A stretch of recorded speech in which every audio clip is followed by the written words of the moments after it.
नमस्कार, स्वागत है आज की नई क्लास में। हम भूगोल कक्षा 6 एनसीईआरटी पुस्तक का अध्ययन नियमित रूप से कर रहे थे। इसी क्रम में हमने कक्षा 6 के सभी अध्यायों का अध्ययन हमने कर लिया है और कक्षा 6 एनसीईआरटी के भूगोल से संबंधित सभी प्रश्न आपके सामने हैं।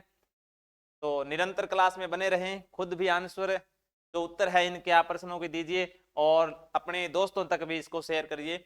तो इसी क्रम में कक्षा 6 एनसीईआरटी के सभी प्रश्नों का हम जितने भी भूगोल से संबंधित प्रश्न बन रहे हैं सभी को इसमें समावेशित किया गया है। तो यहाँ पर पहला क्वेश्चन आपके सामने मिलान करो से संबंधित है। ये मानचित्र से संबंधित है।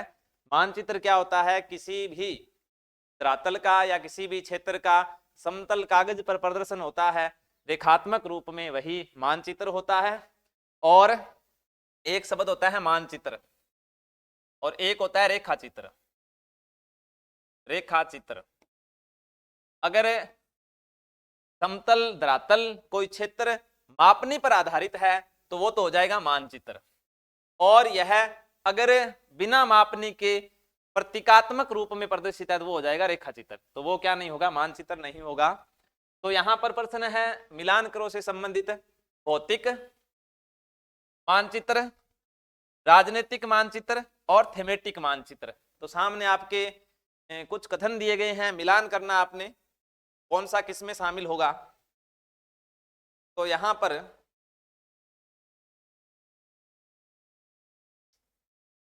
हाँ शाबाश, बताएं आंसर। तो भौतिक से संबंधित बात करें तो भौतिक में आते हैं पर्वत, पठार, मैदान। ये जो भाग हैं भौतिक भाग में आते हैं।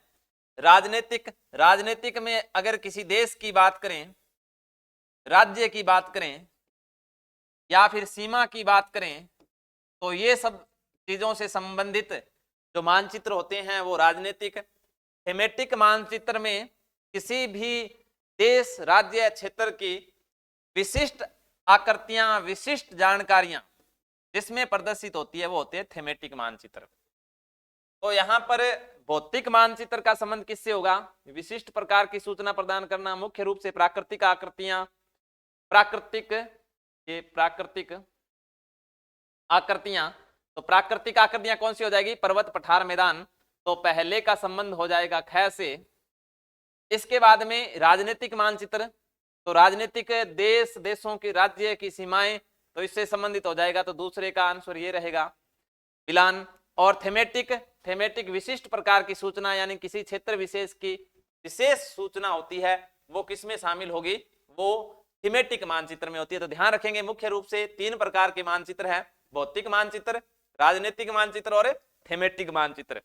भौतिक में किसी पर्वत, पठार, मैदान की बात होगी। राजनीतिक मानचित्र में देश, राज्य और सीमाएं, सीमांकन जो किया जाता है वो सारा राजनीतिक में आएगा। देशों की राजधानियां राजनीतिक में आएगी। थीमेटिक मानचित्र में किसी भी विशेष जानकारियां, कृषि से संबंधित किसी भी क्षेत्र की अन्य जानकारियां, विशिष्ट जानकारियां किसमें शामिल होगी? थीमेटिक मानचित्र में। इसके बाद में सॉरी, आगे क्वेश्चन है आपके सामने।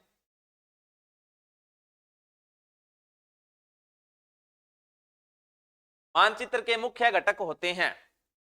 तो मानचित्र हमने पहले ही बात कर ली है कि अगर किसी भी भाग का मापनी पर आधारित जो चित्र होगा वो होगा मानचित्र। तो मानचित्र के लिए सब महत्वपूर्ण चीजों में मान लेते हैं अपने मानचित्र बना रहे हैं तो उस मानचित्र में एक भाग से दूसरे भाग की दूरी कितनी है? तो धरातल की दूरी जो कि मानचित्र पर प्रदर्शित की जाती है, तो यहां पर धरातल के 2 बिंदुओं के बीच की दूरी, मानचित्र के 2 बिंदुओं के बीच की दूरी के अनुपात को हम बोल देते हैं मापनी।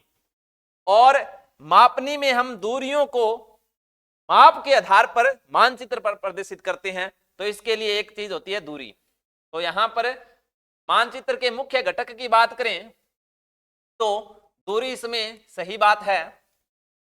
इसके बाद में कोई भी मानचित्र होता है उसके लिए सबसे महत्वपूर्ण चीज होती है उसकी दिशा, कि वो भाग विश्व में, भारत में या फिर राज्य में किस दिशा में है।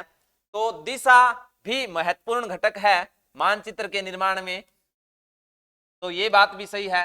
इसके बाद में प्रतीक चिन्ह, कोई भी मानचित्र होता है उसमें बहुत सारी रेखाएं बना दी, लेकिन वहां पर गांव है, मंदिर है या फिर पुल है, तो ये जानकारियां किसके माध्यम से बताई जाती है? प्रतीक चिन्हों से। तो किसी भी मानचित्र का एक महत्वपूर्ण घटक है प्रतीक चिन्ह है, तो दूरी है, दिशा है, प्रतीक चिन्ह है, मतलब सभी इसमें क्या होंगे? सही होंगे। आगे क्वेश्चन देखेंगे। विचार करें। तो ये आपके सामने कुछ कथन दिए गए हैं और इनमें गलत है या सही है या जो भी है, आपको इसको पढ़ना है और उसके आधार पर अपना सही उत्तर का चयन करना है। ऐसे प्रश्नों में आपने ध्यान रखना है कि जो कथन कहे गए हैं उसमें अलग कौन सा होगा, वही आंसर सही रहेगा। या तो सभी सही हो सकते हैं, सभी गलत हो सकते हैं, या एक गलत हो सकता है, सभी सही हो सकते हैं। तो इस प्रकार के प्रश्नों का विशेष रूप से ध्यान दें। ऐसे प्रश्न आपने अगर जो टेक्स्ट बुक है उनका विस्तृत अध्ययन किया है तो ही इसको सही कर पाएंगे। तो यहां पर बात ग्लोब की आ रही है। ग्लोब और पृथ्वी का आकार लगभग एक समान गोलाकार होता है, इसलिए यहां पर एक समान गोलाकार, तो ग्लोब जो गोल होता है, पृथ्वी लब्धक्ष आकृति की होती है या फिर भूआब होती है। तो अगर बात करें आकार की बात, तो लगभग क्या होता है? समान होता है। इसलिए एक ग्लोब किसी समतल मानचित्र की तुलना में, एक ग्लोब किसी समतल मानचित्र की तुलना में पृथ्वी के भूगोल का बेहतर प्रतिनिधित्व करता है। तो इसमें बात की गई है ग्लोब की, सॉरी, ग्लोब में क्या है कि जैसे पृथ्वी का आकार है लगभग आपके गोल आकार के जैसा ही है, तो उसका जैसे का जैसा प्रतिनिधित्व कौन करता है? ग्लोब करता है। पृथ्वी के आकार का प्रतिनिधित्व कौन करता है? ग्लोब करता है। लेकिन मानचित्र के ऊपर पृथ्वी का पूरा भाग दर्शाया तो जा सकता है, लेकिन वो समतल होता है। तो यहां पर कहा गया है कि मानचित्र भी पृथ्वी का भाग दर्शाता है, लेकिन मानचित्र से बेहतर प्रतिनिधित्व कौन करता है? ग्लोब करता है। इसका मतलब ये बात तो सही है। सॉरी, भूमध्य रेखा के समानांतर पूर्व से पश्चिम की ओर खींची गई, भूमध्य रेखा के समानांतर पूर्व से पश्चिम की ओर खींची गई काल्पनिक रेखा को हम क्या बोल देते हैं? अक्षांश या समानांतर कहते हैं। तो आपके पृथ्वी के ऊपर अक्षांश की बात करें, अक्षांश और अक्षांश को हम क्या बोल देते हैं? समानांतर। तो अक्षांश और समानांतर क्या होते हैं? कुल अक्षांश की बात करें, कुल अक्षांश पृथ्वी के ऊपर है 181।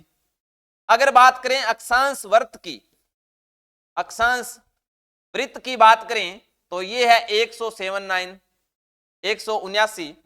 और अक्षांश रेखाओं की बात करें, अक्षांश रेखाओं की बात करें, ये भी कितनी है? 179। तो कुल अक्षांश है 181 और अक्षांश वर्त या अक्षांश रेखाएं भी कितनी है? 179।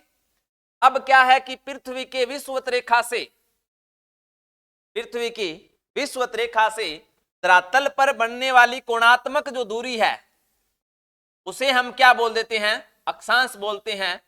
और जो अक्षांश होते हैं वो भूमध्य रेखा के क्या होते हैं? समानांतर होते हैं।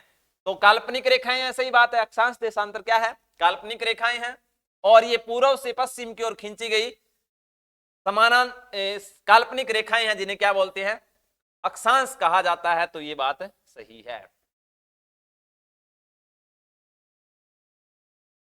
ठीक है, तो यहां दोबारा ध्यान देंगे, ये विषुवत रेखा है, विषुवत रेखा के समानांतर खींची गई है। विषुवत रेखा के क्या खींची गई है? समानांतर खींची गई है। तो ये इसी को क्या बोल देते हैं? अक्षांश। यहां पर बात की गई है ग्रीनविच रेखा की। तो ग्रीनविच पर स्थित मुख्य याम्योत्तर, ग्रीनविच पर स्थित मुख्य याम्योत्तर, चाहे तो आप याम्योत्तर कह दें, चाहे आप क्या बोल दें, देशांतर। देशांतर का ही अन्य नाम क्या है, याम्योत्तर। तो ग्रीनविच पर स्थित मुख्य याम्योत्तर यानी ये पृथ्वी है, और ये कौन सी रेखा है, ग्रीनविच रेखा है, जो आपका 90 डिग्री उत्तर से 90 डिग्री दक्षिण को मिलाती है। इसको हम बोलते हैं 0 डिग्री देशांतर, 0 डिग्री देशांतर। तो यहां पर कहा गया है कि ग्रीनविच पर स्थित मुख्य याम्योत्तर यानी 0 डिग्री देशांतर, जिसके विपरीत की रेखा लगभग 180 डिग्री देशांतर है, इसे अंतरराष्ट्रीय तिथि रेखा कहा जाता है। तो दोबारा ध्यान देंगे, इसको अपने थोड़ा सा व्यवस्थित कर लेते हैं कि यहां पर ये है पृथ्वी, सॉरी थोड़ा टेढ़ा हो गया ये पृथ्वी का आकार माने तो यहां पर है 90 डिग्री उत्तरी ध्रुव। ये कौन सा है, 90 डिग्री उत्तरी ध्रुव, 90 डिग्री उत्तरी ध्रुव। और 90 डिग्री उत्तरी ध्रुव को मिलाने वाली जो रेखाएं हैं दक्षिणी ध्रुव से, 90 डिग्री उत्तरी ध्रुव को दक्षिणी ध्रुव से मिलाने वाली रेखाएं हैं, वो है देशांतर। सॉरी। तो ये जो मुख्य, यहां पर मुख्य याम्योत्तर, जिसको हमने क्या नाम दिया, 0 डिग्री देशांतर, 0 डिग्री देशांतर। अब इस 0 डिग्री देशांतर के इस ओर जो है वो है 180 डिग्री। कैसे, अगर हम इतने भाग को बाहर निकाल लें यहां पर, तो ये 90 डिग्री उत्तरी ध्रुव, सॉरी, यहां से ये आ गया 0 डिग्री देशांतर,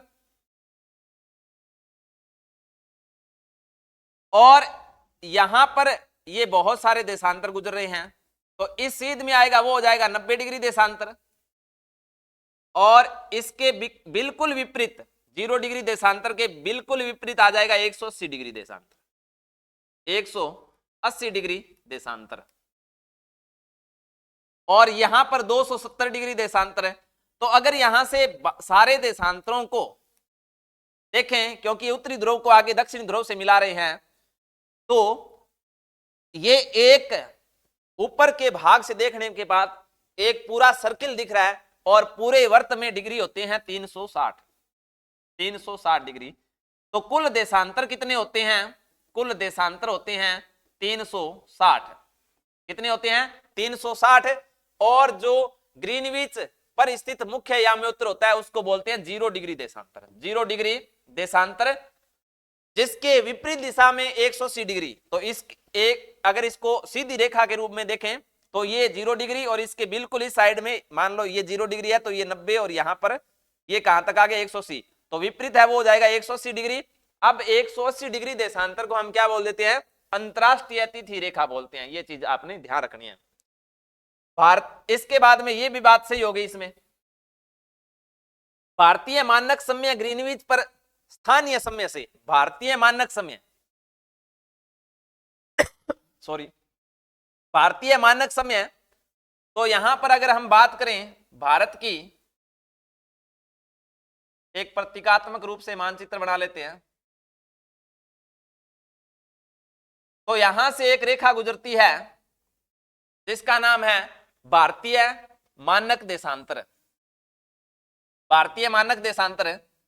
अब जो ये मानक देशांतर है ये कहां से गुजरता है, तो ये गुजरता है इलाहाबाद, सॉरी इलाहाबाद का नाम चेंज हो गया है, अब हो गया प्रयागराज, प्रयागराज के नैनी नामक स्थान से, के नैनी नामक स्थान से भारत का जो आपका मानक समय है, भारतीय मानक समय, जो प्रयागराज के नैनी नामक स्थान से गुजरता है, और ये है 82.5 डिग्री पूर्वी देशांतर है। ये कौन सा देशांतर है, 82.5 डिग्री पूर्वी देशांतर है, जो कि प्रयागराज के नैनी नामक स्थान से गुजरता है। तो यहां पर ये लाइन क्या कही गई है कि भारतीय मानक समय ग्रीनविच पर स्थानीय समय से 5.5 घंटे 5 घंटे 30 मिनट पीछे है। तो यहां पर ध्यान रखने वाली बात यह है कि अगर यहां पर हम पृथ्वी की बात करें, ये विषुवत रेखा है, और अगर इसको दूसरी तरह हम देखें तो ये एक भाग है, और यहां पर एक रेखा गुजरती है जिसका नाम है 0 डिग्री देशांतर। 0 डिग्री देशांतर। अब इस 0 डिग्री देशांतर, जो कि ग्रीनविच रेखा के नाम से जाना जाता है, ग्रीनविच रेखा के पूर्व में जाएंगे तो समय आगे होगा, समय आगे होगा, और ग्रीनविच रेखा के पश्चिम में जाएंगे तो समय पीछे होगा। समय क्या होगा? पीछे होगा। भारतीय मानक समय ग्रीनविच पर स्थानीय समय से आगे है या पीछे है? अब ये बात ध्यान रखने वाली बात है, आगे है या पीछे है। तो ध्यान देंगे, जो भारत है आपका, भारत विश्व में, ये अगर पूरा का पूरा विश्व की बात करें तो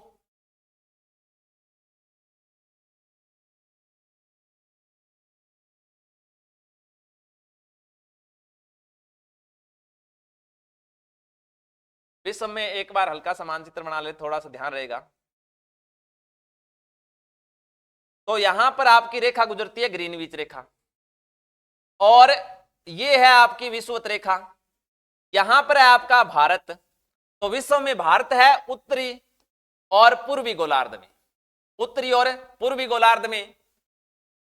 तो यहां पर लाइन क्या कि भारतीय मानक समय, तो भारत का मानक समय ये है 82.5 डिग्री के नाम से जानते हैं इसे,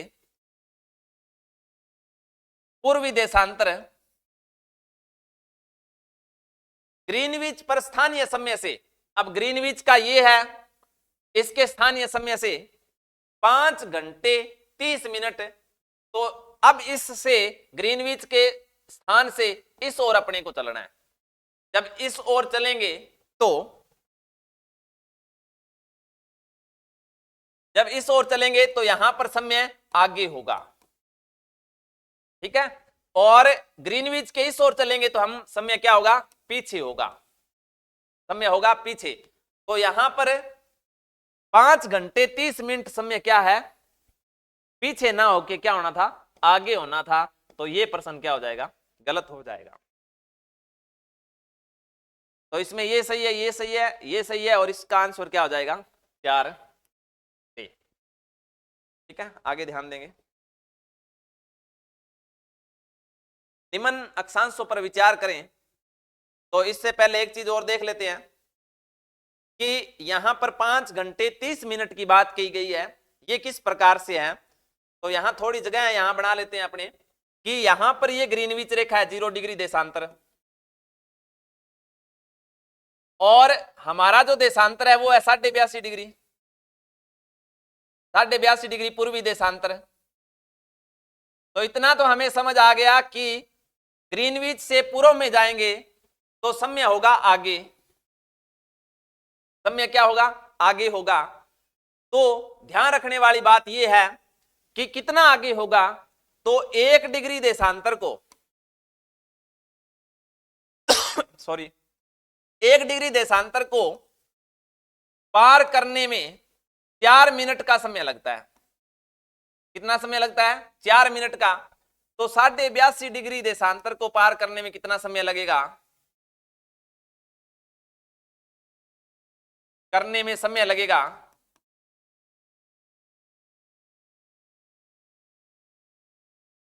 ध्यान देंगे, आपके 82.5 डिग्री है तो 1 डिग्री को पार करने में 4 मिनट। तो यहां पर जो ये आधा डिग्री है, तो आधा डिग्री को पार करने में टाइम लगेगा 2 मिनट।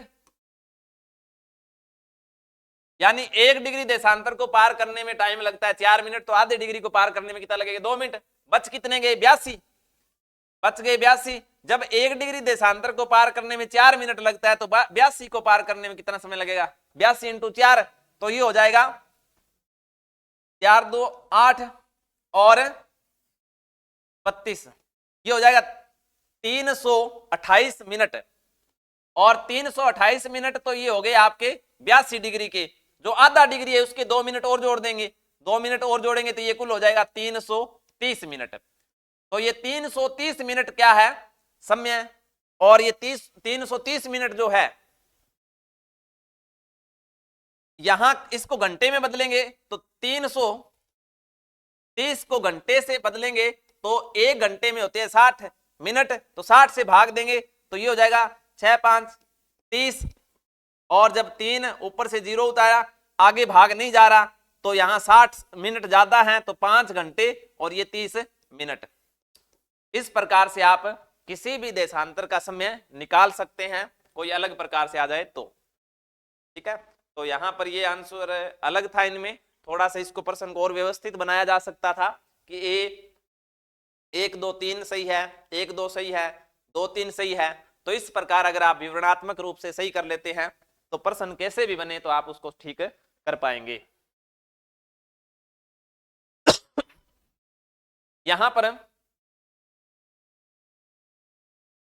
निम्न कथनों पर विचार करें, तो यहां फिर हम विचार करेंगे कि अक्षांशों के सभी समानांतर की लंबाई समान होती है।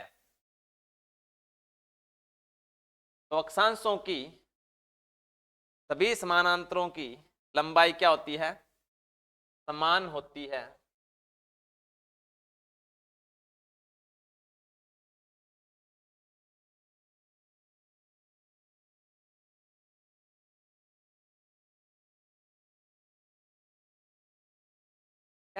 तो अक्षांश यहां पर ये है पृथ्वी, इसके ऊपर ये है अक्षांश, ये अक्षांश है, ये फिर अक्षांश है इसके समानांतर, ये अक्षांश है, ये अक्षांश है। तो इसके ये समानांतर तो है, अक्षांश के दूसरा अक्षांश समानांतर है, लगभग 111 किलोमीटर का अंतर होता है दो अक्षांशों के बीच में, और अक्षांशों के बीच में 111 किलोमीटर का लगभग अंतर होता है। लेकिन ये समानांतर तो होते हैं, लेकिन जैसे जैसे ध्रुवों की ओर जाते हैं तो दूरी कम होती जाती है। अधिक विषुवत रेखा के पास में दूरी होती है और कम कहां होती है, ध्रुवों के पास में हो जाती है। तो ये समानांतर होते हैं लेकिन दूरी क्या होती है, कम होती है। तो ये विशेष रूप से ध्यान रखें कि अक्षांशों के सभी समानांतर की लंबाई समान होती है, ये बात गलत है, ये समान नहीं होती, ये असमान होती है। कारण क्योंकि जैसे जैसे हम विषुवत रेखा से ध्रुवों की ओर जाएंगे वैसे वैसे दूरी क्या होती जाएगी, कम होती जाएगी। लेकिन यहां एक बात विशेष रूप से आपने ये भी ध्यान रखनी है कि दो अक्षांशों के बीच का जो क्षेत्र होता है कटिबंध, जैसे जैसे हम ध्रुवों की ओर जाएंगे तो दो अक्षांशों के बीच की दूरी बढ़ेगी, दो अक्षांशों के बीच की दूरी बढ़ेगी। तो ये चीज आपने समझ ही लिया, तो इसको अपने साफ कर लेते हैं। यहां ये चीज आपको विशेष रूप से ध्यान रखनी है।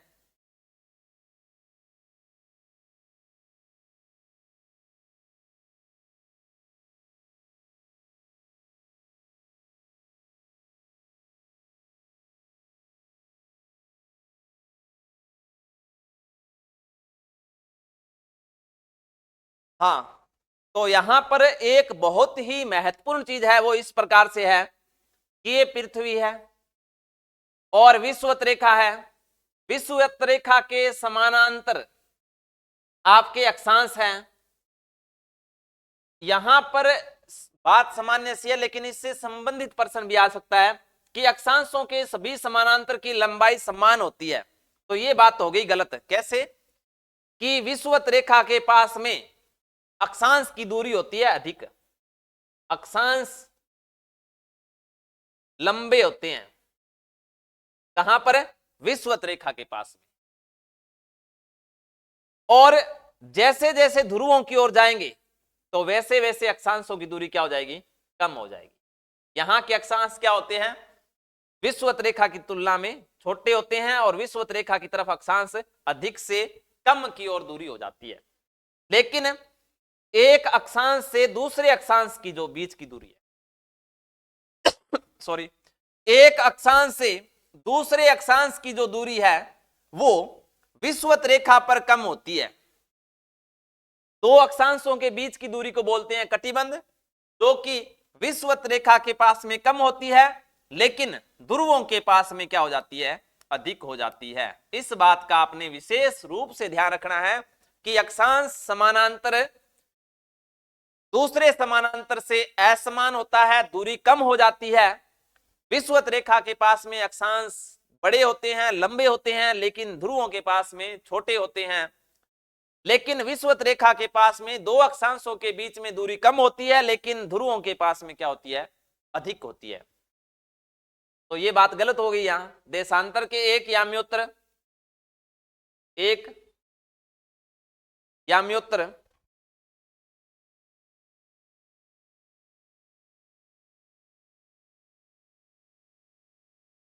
देशांतर के एक याम्योत्तर की लंबाई भूमध्य रेखा की आधी होती है। देशांतर के एक याम्योत्तर की लंबाई भूमध्य रेखा की आधी होती है। तो बताएं ये सही है गलत है, आप कमेंट में लिख सकते हैं। देशांतर के एक याम्योत्तर की लंबाई भूमध्य रेखा की आधी होती है। दोबारा ध्यान देंगे, ध्रुवों को आपस में मिलाने वाली रेखा, उत्तरी ध्रुव को दक्षिणी ध्रुव के साथ में मिलाने वाली रेखा को बोलते हैं हम देशांतर, और या फिर हम बोल देते हैं याम्योत्तर। अब यहां पर हम एक प्रकार अलग से देखें तो ये उत्तरी ध्रुव को दक्षिणी ध्रुव से मिलाते हैं, उत्तरी ध्रुव को दक्षिणी ध्रुव से मिलाते हैं। और जो विषुवत रेखा है ये पूरी परिधि है किसकी, पृथ्वी के भूमध्य रेखा के ऊपर पूरी तरह घूमती है।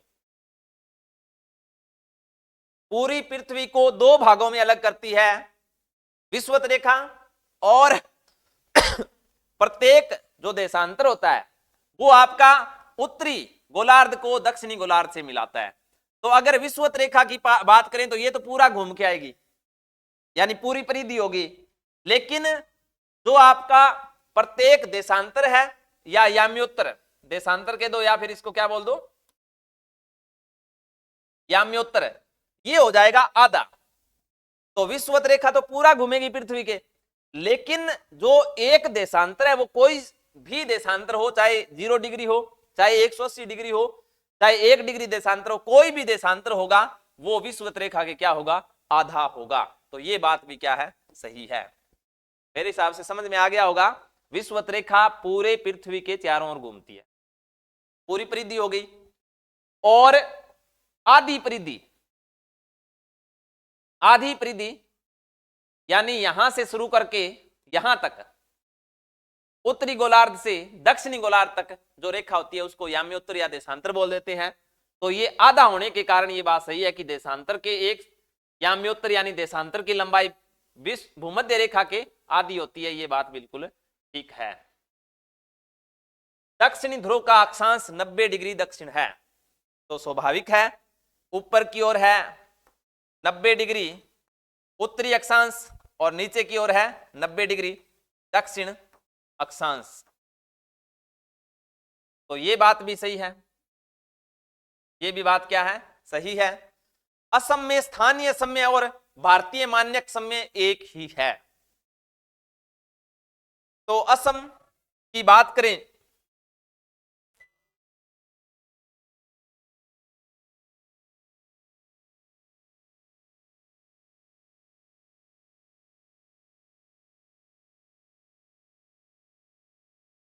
तो यहां पर अगर बात करें यहां पर तो ये है हमारा मानक देशांतर 82.5 डिग्री। तो भारत का मानक समय इसी से निर्धारण होता है 82.5 डिग्री से। जो प्रयागराज के नैनी नामक स्थान से गुजरता है, नाम है उसका 82 डिग्री, 82.5 डिग्री पूर्वी देशांतर, पूर्वी देशांतर। जैसा कि हमें ज्ञात है कि तो एक देशांतर को पार करने में 4 मिनट का समय लगता है, तो यहां की असम की स्थिति अलग देशांतर पर है। लेकिन भारत ने पूरे भारत का एक ही मानक समय निर्धारित किया हुआ है, एक ही क्या किया हुआ है, मानक समय निर्धारित किया गया है। तो असम में स्थानीय समय यानी जब असम में 6 बजेंगे तब आपके मानक देशांतर पर भी कितने बजेंगे, 6। उसका कारण क्या है कि भारत में एक ही मानक देशांतर माना गया है। इसलिए स्थानीय समय असम का और भारतीय मानक समय का एक ही है, ये बात बिल्कुल ठीक है। ठीक है, अगर यहां पर समय निकालने की बात करें कि अंतर कितना है तो वो अलग विषय है। अगर असम का और ग्रीनविच नहीं कहेंगे, भारत मानक देशांतर की बात करें, अक्षांशीय दूरियों की बात करें, वो अलग हो जाएगा। लेकिन ये प्रश्न असम की जगह है, यहां पर भारत का कोई भी राज्य, केंद्र शासित प्रदेश, सुदूर भाग, कोई भी क्षेत्र आता तो भी बात सही होती कि स्थानीय समय उस क्षेत्र का और मानक समय का समय एक ही है, क्योंकि हमें एक ही मानक देशांतर माना हुआ है। तो इसमें ये तीन तो ठीक है और ये एक गलत हो गया। और ये गलत कैसे हो गया, आप इस चीज को समझ गए होंगे। अगर क्लास बढ़िया लगी है तो लाइक करें और अपने दोस्तों को आगे शेयर करें। यहां पर आपको एक बार फिर बता देते हैं कि कक्षा 6 के जितने भी क्वेश्चन बन रहे थे, जो नई अभी एनसीईआरटी की स्कूलों में किताबें शायद अभी नहीं पहुंची होगी या पहुंच भी गई होगी कहीं, तो अभी नया, बिल्कुल पूर्णतः नया सिलेबस आपको बताया जा रहा है। एनसीईआरटी की नई किताबें हैं बिल्कुल। तो उनमें कक्षा 6 में भूगोल में जितना भी टॉपिक है, जितना भी आपके परीक्षा उपयोगी सामग्री है, वो सारा सार यहां ले लिया गया है। आगे देखेंगे, गलत कथन का चयन कीजिए। गलत कथन का चयन कीजिए। तो यहां कुछ कथन बताए गए हैं और हमें इनमें पहचान करनी है कि ये सही है या गलत है। तो शाबाश, आप अपनी तरफ से कमेंट में आंसर दे सकते हैं। और जो विवरणात्मक प्रश्न होते हैं, पूर्णतः टॉपिक को ध्यान में रखते हुए बताए गए हैं, वो आपकी समझ पर आधारित है। आपको टॉपिक क्लियर तो ही ऐसे प्रश्नों के उत्तर दिए जा सकते हैं। तो हम इस पर चर्चा करते हैं। आप अपने आंसर कमेंट में लिखें। पृथ्वी की अधिकांश सतह जल से घिरी हुई है। पृथ्वी की अधिकांश सतह जल से घिरी हुई है। तो यहां देखेंगे कि ये पृथ्वी है और इस पृथ्वी पर लगभग 29% भाग पर थल है और बचा हुआ 71% भाग है, वो है जल से। तो ये बात तो ठीक है कि पृथ्वी की अधिकांश सतह जल से घिरी हुई है। इस कारण अंतरिक्ष से देखने पर पृथ्वी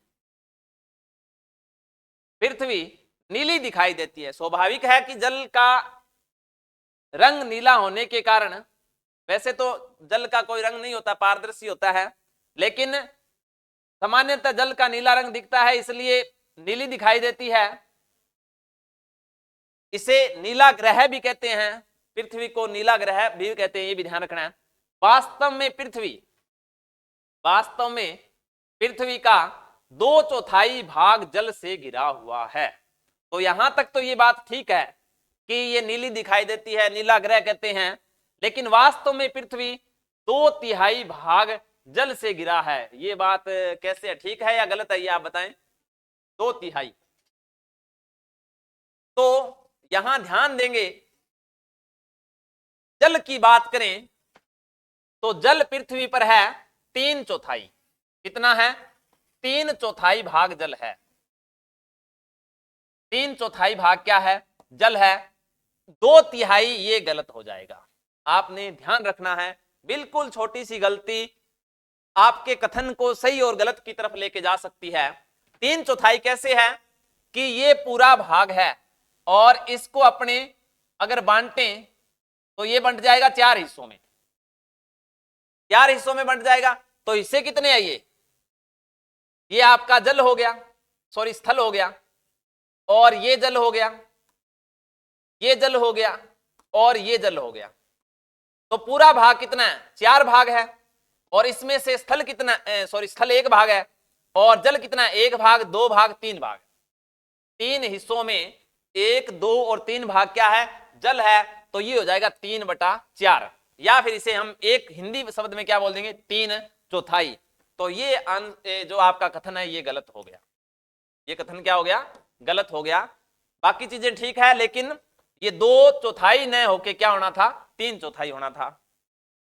भूमि के एक बड़े भाग को जो स्थल भाग होता है उसको भूखंड कहते हैं, बात ठीक है।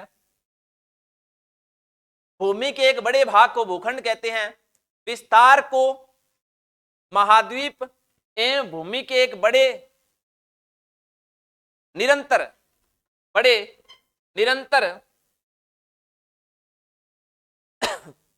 ये थोड़ा सा टाइपिंग मिस्टेक हुआ है। भूमि के एक बड़े भाग को भूखंड कहते हैं, भूमि के एक बड़े निरंतर विस्तार को महाद्वीप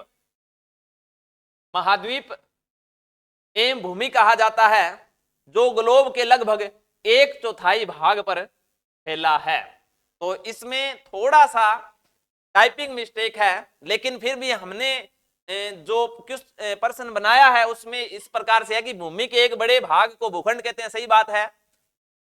जिसके निरंतर विस्तार को महाद्वीप, जिस भूमि के निरंतर विस्तार को महाद्वीप कहते हैं, ये बात भी ठीक है। जो पृथ्वी के लगभग 1/4 भाग पर फैला हुआ है, ये बात भी ठीक है। तो इसमें ये सारी बातें ठीक है, थोड़ा सा शब्द आगे पीछे हुए हैं, तो ये थोड़ा ध्यान रखने वाली बात है। आगे से हम इस प्रकार की त्रुटि पर ध्यान रखेंगे। तो यहां पर देखेंगे दोबारा सेम स्थिति है, ये 4 टुकड़े हैं हमने हमारे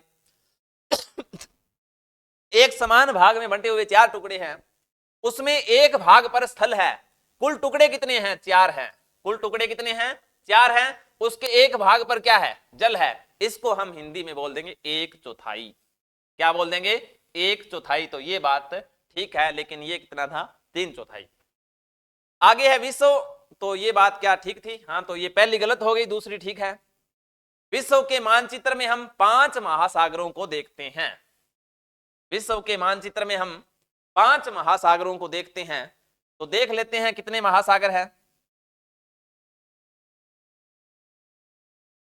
तो यहां पर आप बने रहें, ये आपके सामने विश्व का मानचित्र है, जिसमें आपको स्पष्टतः दिख जाएगा कि कितने महासागर हैं। महासागरों की बात हो रही है, और 5 है या 4 हैं या 7 है। तो आप अपने आंसर कमेंट में लिखते रहें।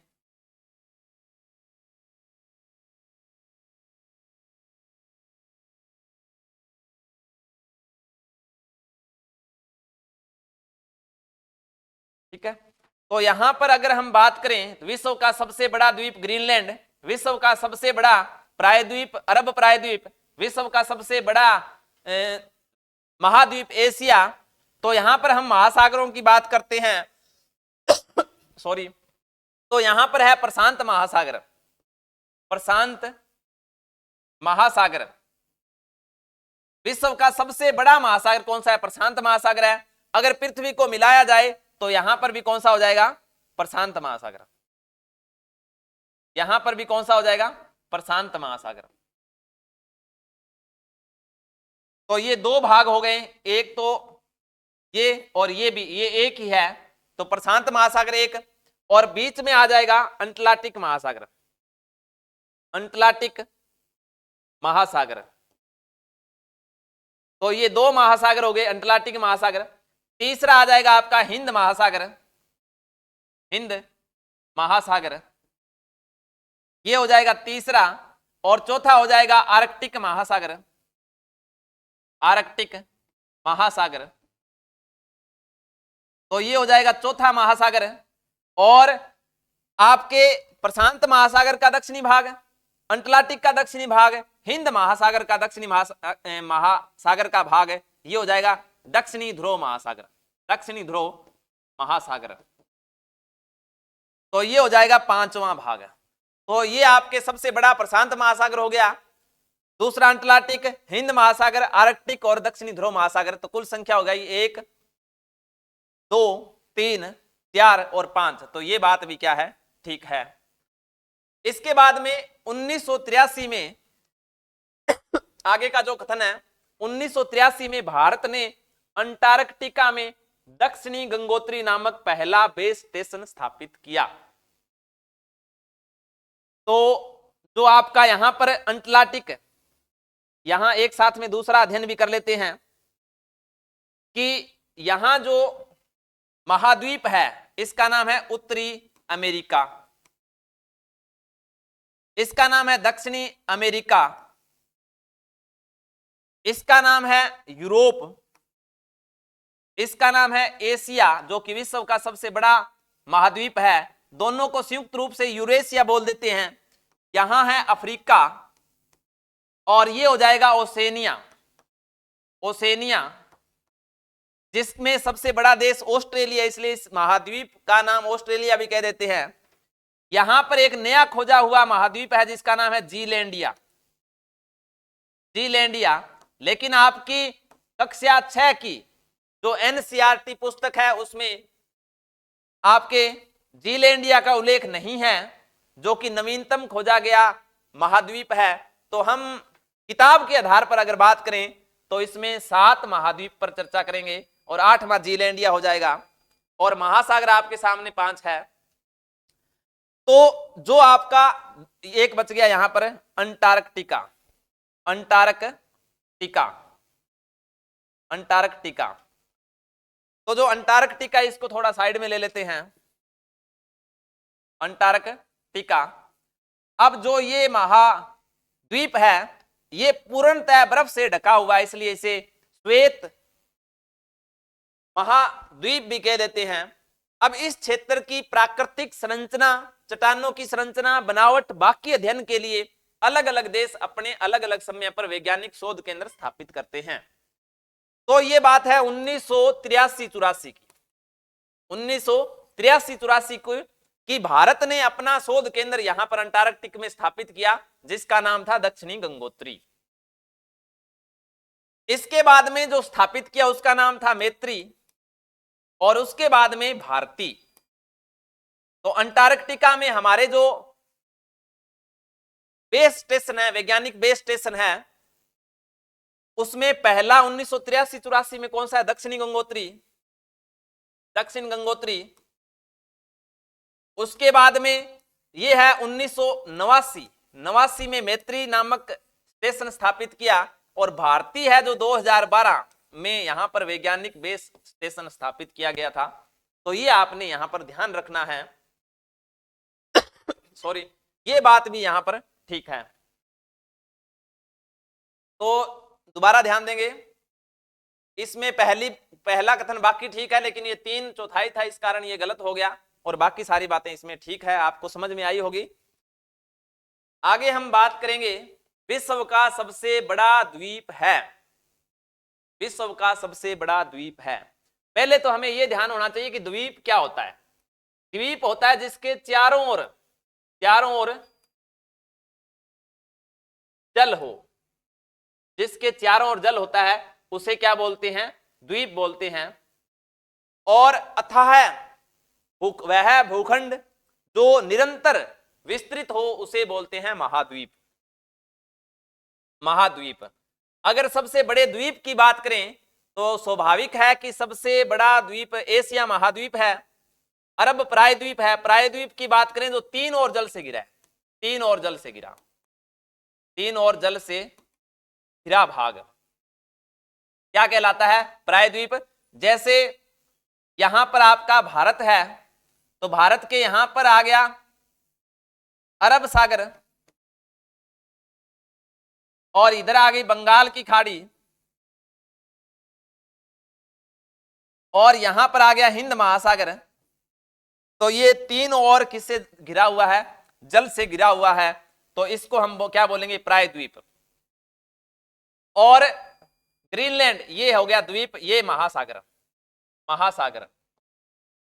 तो विश्व का सबसे बड़ा महासागर आ जाएगा प्रशांत, विश्व का सबसे बड़ा महाद्वीप आ जाएगा एशिया, विश्व का सबसे बड़ा द्वीप आ जाएगा ग्रीनलैंड और विश्व का सबसे बड़ा प्रायद्वीप आ जाएगा अरब प्रायद्वीप।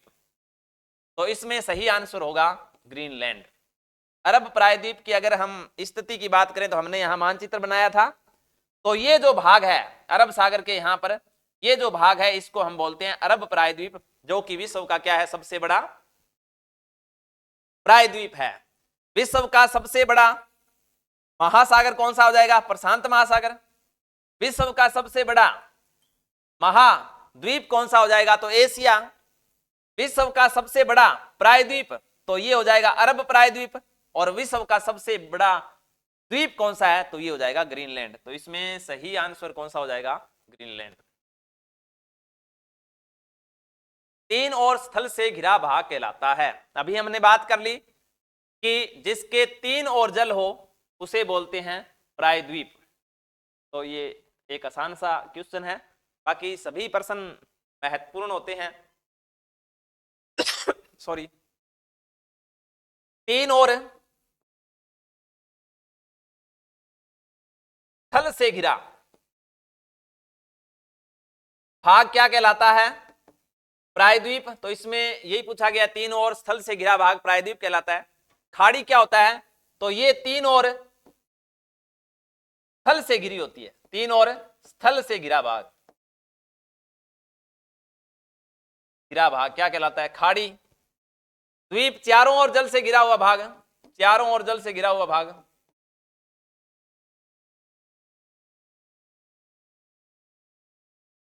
और अगर जल संधि की बात करें या जल डमरू की बात करें, जल डमरू मध्य, तो ये दो स्थल राशियों को मिलाने वाला भाग। जैसे अगर भारत की बात करें तो मन्नार की खाड़ी, यहां पर है श्रीलंका, श्रीलंका, और यहां पर है भारत। श्रीलंका और भारत के बीच में जो जल संधि है, यानी ये डमरू के जैसी बनती है, तो इसलिए जल डमरू भी बोल देते हैं। तो ये जो जल संधि है इसका नाम है पाक जल संधि, पाक जल संधि या जल डमरू मध्य। तो पाक जल डमरू मध्य किसके बीच में है, श्रीलंका और भारत के बीच में है। तो ये जल संधि है। इसको अंग्रेजी में चैनल भी बोल देते हैं, चैनल। तो यहां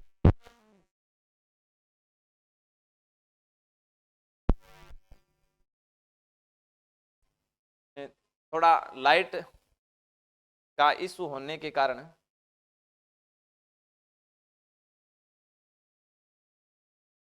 क्लास को निरंतर जारी रखेंगे। और लाइट अचानक से नहीं है और इन्वर्टर पर चल रहा है, तो एक बार के लिए आप नियमित रहें।